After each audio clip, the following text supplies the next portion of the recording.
Your Oregon Coast adventure just got a whole lot easier and more affordable. North Coast Express tickets are 50% off all month long. Whether you're headed to Astoria's waterfront, strolling the shops in Cannon Beach, or tasting your way through the Tillamook Creamery, you can skip the car and sit back and enjoy panoramic views from reclining seats, stay connected with free Wi-Fi, and relax knowing there's an onboard restroom and wheelchair-accessible boarding. Running Fridays through Sundays with service from Portland, you can book your ticket online at visittheoregoncoast.com/express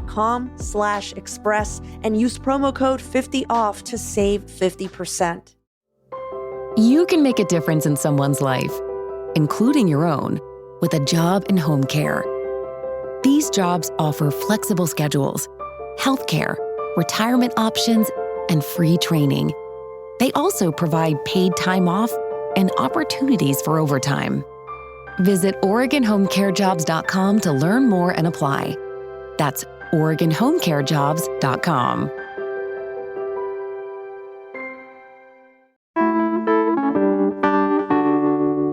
Portlanders love arguing about recycling. I mean, where else would a neighbor yell at you for recycling something wrong? You know that's happened. I once got into a year-long argument with a roommate about the correct way to recycle soy milk containers, and I still think I'm right. But in everyone's defense, recycling laws in Portland can be overly complex. In fact, a new law has gone into effect that's intended to make recycling easier statewide and hopefully less argumentative. So today on CityCast Portland, we're talking with Metro's Waste Prevention Outreach Manager, Jennifer Powers. She's explaining why our recycling rules are so finicky and helping break down the new rules, letting us all know what you now can and can't recycle in our city.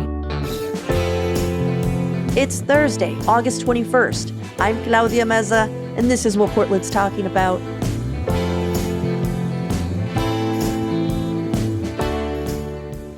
So I'm curious why it's so difficult to recycle in Portland. And let me explain that to you. It's not difficult like the city makes it hard to find places. It's just that in other cities, it appears, like I grew up in LA and I was just told if it had the recycling logo at the bottom, it was fair game.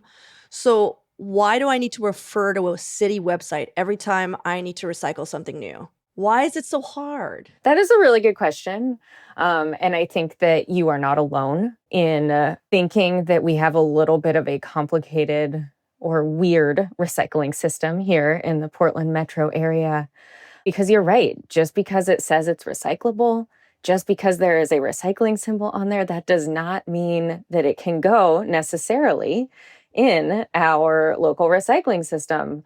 For example, like upstairs right now, my toothpaste tube, it has a recycling symbol on it, but that cannot go in my home recycling bin. Mm-hmm. But that's because we have this great system that is designed to be of the best environmental benefit and the best benefit to the people that we are serving in our community.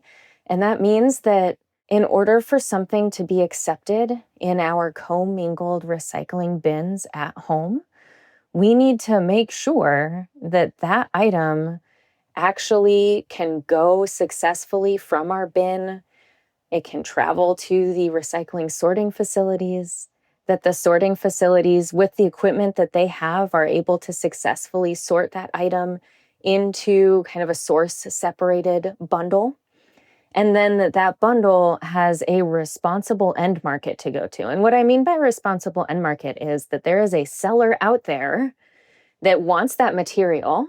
Mm-hmm. And that by taking that material, processing that material into something new, that is a good environmental benefit that we are doing that, not a cost to our environment that we're going through that process. So could I say that Portland's stricter sorting procedure just means that more of what we recycle actually gets reused instead of ending up in the landfill? Absolutely. Okay. It just means that, just because it's recyclable doesn't mean that it's going to end up in the right place or that it is actually going to get recycled or that it is good for the environment to go through the recycling process.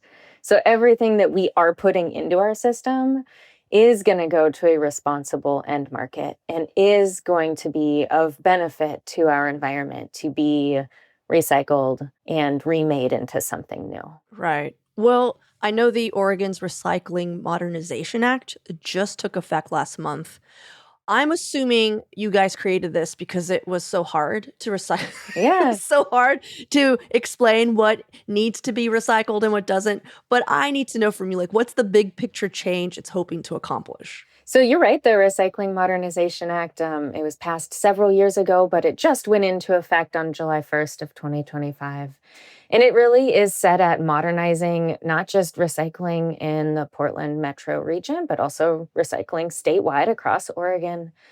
And it's this really cool type of law called an EPR program, or an Extended Producer Responsibility Program. And essentially what that means is all of the brands are coming into partnership to make recycling better. So we're talking brands like Coca-Cola and Unilever, who are producing packaging products that are being sold in the state of Oregon. They are now sharing responsibility for those items being responsibly managed at the end of their life, or responsibly recycled. Oh, cool. So they are paying into a system, and then those funds are being kind of distributed out across the state of Oregon to do a lot of really awesome things. Part of the Recycling Modernization Act gets funding to increase recycling across the state. So that means in rural communities and communities that haven't had access to curbside recycling are going to start seeing curbside recycling in their communities. It also creates a statewide list. So going back to hopefully making things a little bit easier for folks across the state to understand. Mhm. Also, money from the Recycling Modernization Act is going to go towards improving recycling facilities, better equipment, better wages for the workers that are working in those facilities, and also better material tracking. So again, we are being reassured that the things we are actually putting in the recycling bin are going to markets and to facilities that are doing the right thing with those materials. Yeah. So some of the immediate changes that Portlanders, though, will notice, Mhm. like, can you just give me like top three things? Like, these are three things that for sure Yeah. is going to be so different. Because I know there's something now with pizza boxes. There is. Oh, the pizza boxes. I mean, Portlanders love their pizza. So that's Mhm. probably the number one thing. As long as they are free of food. So, if you have a pizza box that happens to have a ton of cheese and sauce on the bottom, still put that box in your compost bin, because pizza boxes are okay in the compost bin. But as long as there's no leftover food scraps and there's minimal grease, that box can now go in your recycling. Extremely exciting. So exciting, Jennifer. Oh, it is exciting. I mean, we eat so much pizza. It's really exciting. What else would you say is going to be a big shock to Portland? I think the other biggest change to our recycling list is going to be that plastic screw-on caps. So those caps that you have on like a plastic soda bottle, a jug, or maybe a jar, like a plastic peanut butter jar. If that Mhm. plastic cap is going on a plastic bottle, jar, or jug, and you can screw it on tightly, then that can go in your recycling bin, because for so long we were told to remove caps before you put any bottles, jars, or jugs in the recycling bin. So that's a huge one. And now also that aligns with our bottle bill rules, because bottle bill for a long time has wanted the caps and the recycling bin has not. So now that we're the same, that I think will make it a lot easier for folks to remember the way to recycle those correctly. Right. Anything else? Oh, I mean, the pizza boxes and the screw-on caps are definitely the two things that I think Okay. are going to rock Portlanders' world. But I will say that something that I think a lot of folks don't realize that they can even put in their recycling bin to begin with is scrap metal.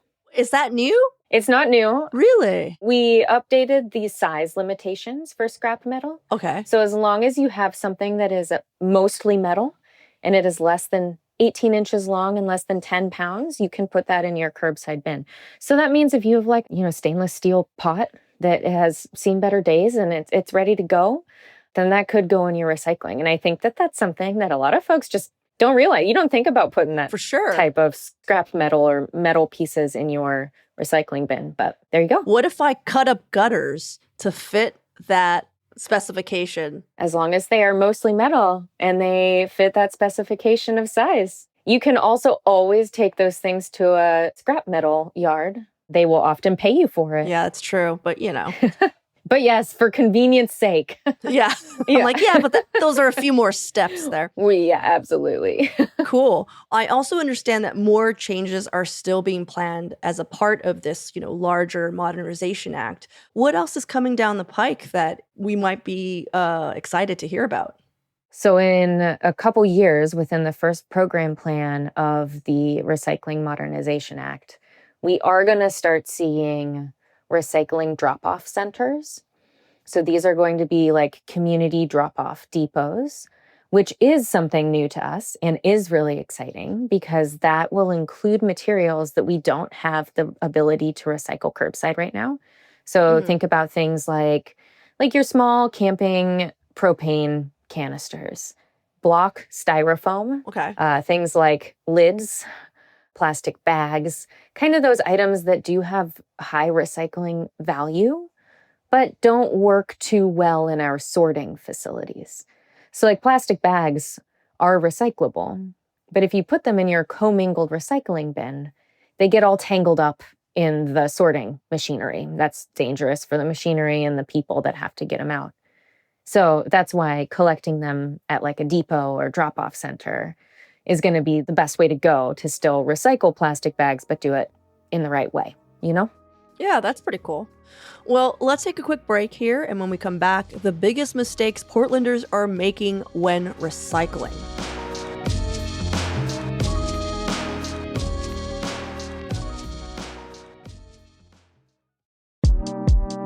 If you're a home DIYer like me, you might have a few leftover paint cans gathering dust in your basement. Or maybe your house already came with a bunch of them like mine did. So I'm happy to share that Paint Care makes recycling your leftover paint, stain, and varnish simple and easy with convenient drop-off locations as close as your local hardware store. Paint Care has 3 simple rules for painting smarter. 1, buy the right amount of paint for the job. 2, use up leftover paint. And 3, recycle the rest. If you visit paintcare.org/3simplerules, you'll find tips on how to do all 3. Buying the right amount of paint for your project, exploring DIY ideas for how to use up leftover paint, and also just look up the nearest drop-off site in your neighborhood. Paint Care is all about keeping it simple for Oregonians.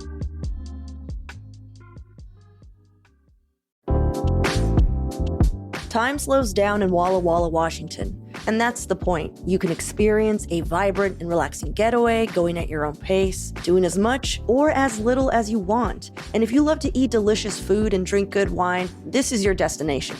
Walla Walla Valley produces everything from wheat to asparagus to strawberries to, of course, their famous Walla Walla sweet onions. So there's plenty of farm-fresh, fine dining from celebrated chefs to explore. But it's also home to more than 130 wineries offering a variety of expressions and vineyard experiences. And all of this is just a beautiful and scenic 4-hour drive from Portland. Go to wallawalla.org to plan your visit today. That's wallawalla.org.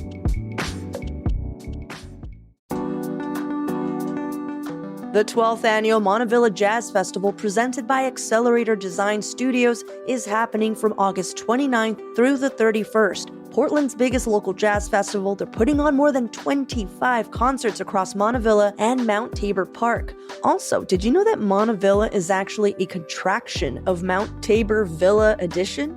Just a random Montevilla fun fact. Anyhow, back to this ad. Discover the scene, the sound, and the Mount Tabor Village vibe at a mix of indoor and outdoor concerts. Some events are free, but you'll want a Jazz Adventure Pass to experience the heart of the festival. Go get your Jazz Adventure Pass today at montevillajazz.org. That's montevillajazz.org. So I feel like the first question that I came in pretty strong, Jennifer, and I was able to kind of finally get some answers from the city about why it's so hard to recycle. But we're pretty equitable in our complaints department here. So now you get to complain to me. You get to tell me what are the biggest mistakes people in Portland are still making with recycling. Like, give me your top offenses where you're just like, guys, you need to stop doing this. All right. Well, I think that the number one thing for me is batteries. So batteries are something that I think a lot of people are still throwing directly in the trash or maybe Mm. directly in the recycling. And I want to point out that it's not necessarily just batteries, but also things with batteries inside of them. So think your electric toothbrush or maybe your kid's toy that makes sounds and lights up, all things with embedded batteries inside of it. And batteries are really scary when they go to the landfill or to a recycling sorting facility because they can spark and they can cause really, really hot fires. That poses Mm. threats to people and the environment and machinery and garbage and recycling trucks. But we are lucky in the Portland metro area that many communities do have access to curbside battery recycling now. That includes the city of Portland. So as long as you sort of do a side collection of batteries, collect them in a quart-sized bag, and tape the ends, tape the terminals with some clear tape. Oh, Yeah. I haven't done that. All right. Yeah, that means if you This put whole time I was like, yeah, you put it in the bag. I know. You put it with the glass. Uh-huh. You do. Yeah. No, you're so right. Do the tape though. The tape. Okay. The tape is good because the tape means that even if those batteries kind of clash together, it makes the terminals not talk to each other so they don't spark. If there has been a really big fire at the facility, it's probably my fault and I apologize. Oh, yeah, that's okay. It's okay. Sorry. This is why we're here. We chat and we all get better. Yeah. Okay, so rewind here because Uh-huh. you're just like, hey, don't throw your electric toothbrush away. So then what do I do with it? Okay, so if you do have things with embedded batteries, you're going to want to bring those to a hazardous waste facility that Oh. will then handle that correctly. So Mm. I work for Metro. Metro is our regional government system. We operate 2 transfer stations and 2 hazardous waste facilities. And residents are able to visit our hazardous waste facilities from 9 to 4, Monday through Saturday, sometimes Sunday too, depending on what facility you want to go to. And you can bring 35 gallons of hazardous waste for free as a residential customer. Oh, wow. Okay. So we're talking things like paint, pesticides, bleach, household cleaners, those things with embedded batteries inside of them, medical sharps, really things that are really scary, toxic contaminants in our garbage and recycling stream. We want to make sure that those are handled correctly. Gotcha. John is wondering, our executive producer, if he can smash the battery out himself, then tape the ends, then put it in a plastic bag.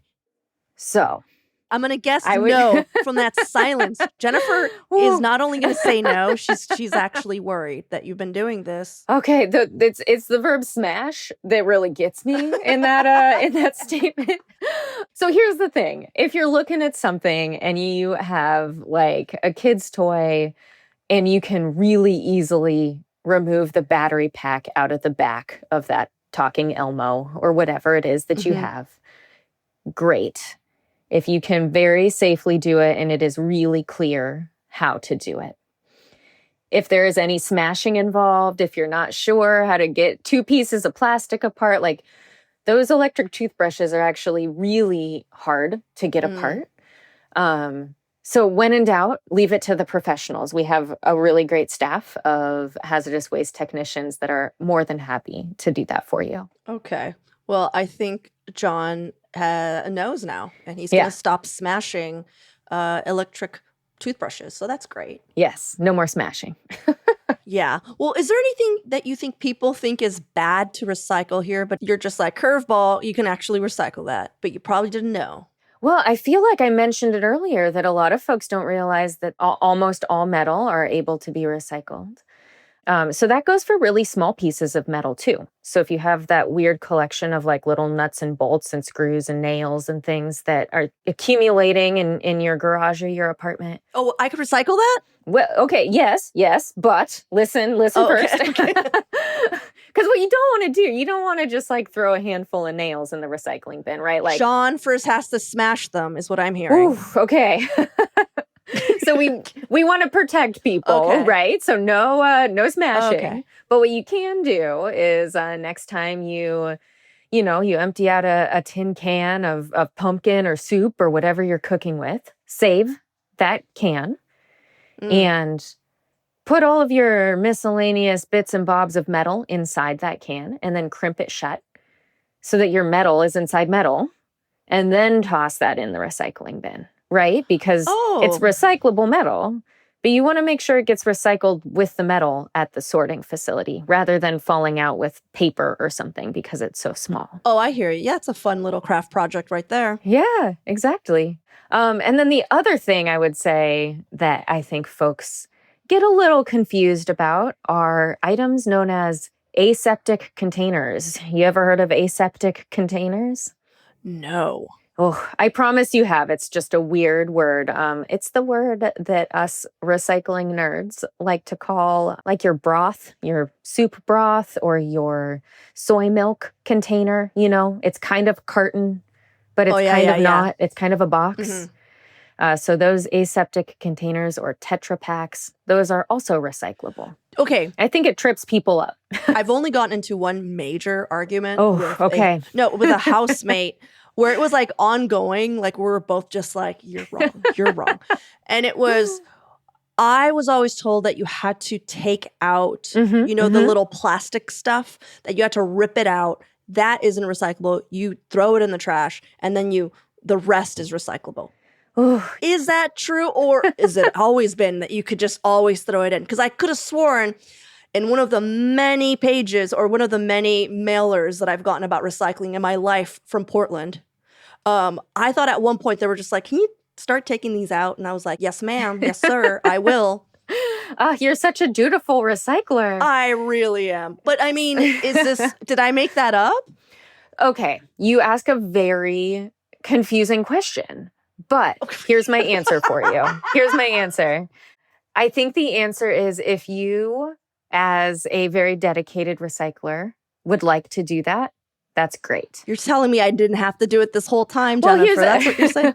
Here's the thing. It's kind of the same thing as if you get a cardboard box in the mail and there's tape all over it and labels. As someone who wants the highest quality material to go in the recycling, I personally take the time to rip all those tape and labels off to make sure that the only thing that's going in there is the cardboard. But the less contamination we get in our recycling stream, the better, right? Okay. Mm-hmm. And so obviously, if that tape comes off of that cardboard or if that kind of hard plastic thing that's kind of like the cap comes out of that soy milk container, great. But for folks that don't take the time to do that, it's a low enough level of contamination that the system is able to handle it. I get it. Yeah. Yeah. So what I'm hearing is that technically I was wrong, or maybe in general I was wrong, but ethically and more on a spiritual level, I was more correct. I think you did the best that you could have done. Oh my God. With the information you had. And you did the right thing. You removed that hard plastic. If my roommate from many, many years ago is listening now, I would like to formally apologize because you were right. I am very uptight when it comes to recycling, and they weren't just going to throw that away. So Metro also runs Recycle or Not, which is an Instagram page that tells you if you can recycle certain common things. I want to do like a quick lightning round of Recycle or Not. Hit me with it. Okay, so I feel like sometimes plastic tubs can be recycled, but sometimes they can't. So yeah, what's the easiest way to know? Because I want to say plastic tubs, and it's like, yeah, but lay it on me. How do we know? All right, a plastic tub. We define a plastic tub as a container that has a mouth about as big as the base. And it has to be at least 2 inches by 2 inches or larger. So if you're looking at your Earth Balance container or your Parmesan cheese kind of round container, it should be good to go. The only other thing people should look out for is that there are no lids allowed. So remove the lid. And if it has an attached lid, like a clamshell takeout container or something, that's a no. Throw that in the trash. That's a trash. Okay, cool. All right. What about plastic drink cups or paper coffee cups, which I see a lot in the recycling? We see a lot in the recycling, and they should always be in the trash. So that includes your plastic, like a iced coffee to-go Mm-hmm. cup, that clear plastic. That also includes your, what we would consider a paper coffee cup. All of that is trash. Okay. Well, let me give you some household stuff. Okay. A lamp. Can I recycle a lamp? No. A lamp Okay. has a lamp ideally will get reused or donated or made into something new. So no, like a metal lamp. No, I mean, like you would have to do a lot of deconstructing of that lamp again Okay. to like make sure that it could. But like a lamp has a cord on it, right? So you'd Yeah. have to do a lot of like Smashing. taking things apart. And likely no smashing. Reuse it or donate first, please. Okay, what about bike stuff? Because I feel like a lot of people, when they're, redoing their bikes, sometimes they have like old wheels or stuff. Like, can we recycle those? Oh, well, bike stuff is a large category. In general, I'm going to say no, again, unless it falls under the category of being all or mostly metal and less than 18 inches in size and less than 10 pounds. But again, there are so many organizations across the Portland metro region where they would gladly take your old bike stuff and get that into circulation so it doesn't have to get recycled. Gets reused first. Okay, cool.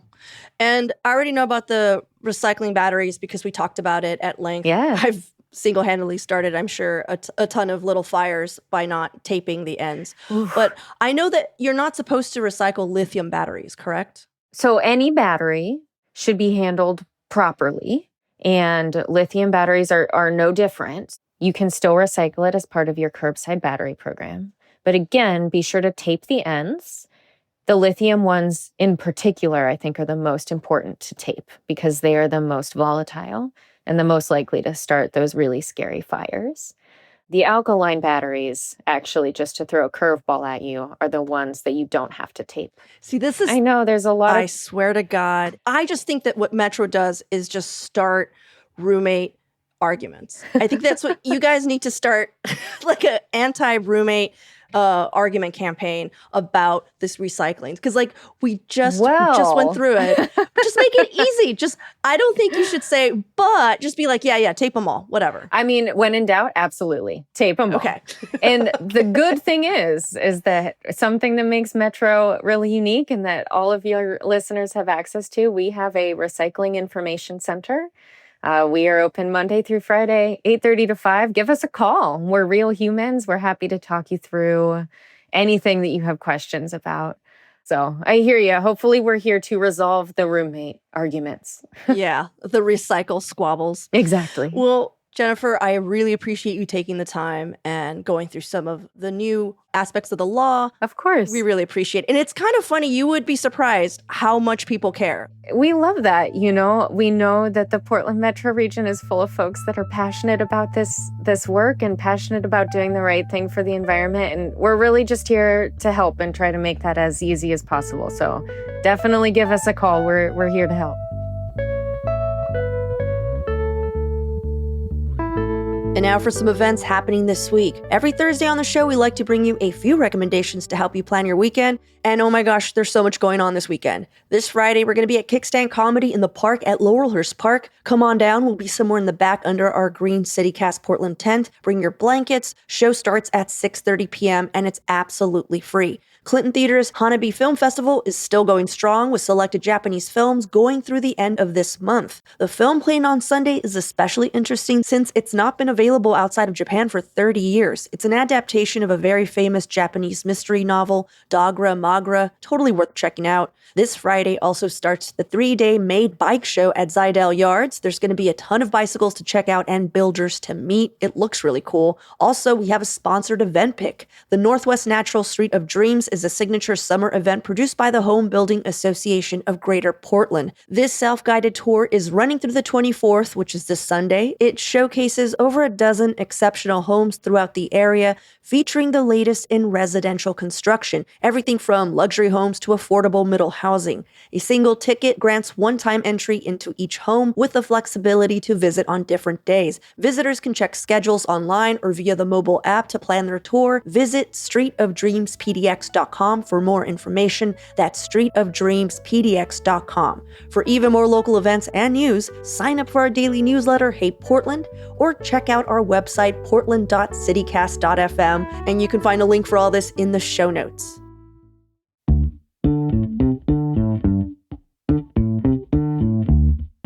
Well, that's all for today here on CityCast Portland. Thanks so much for listening.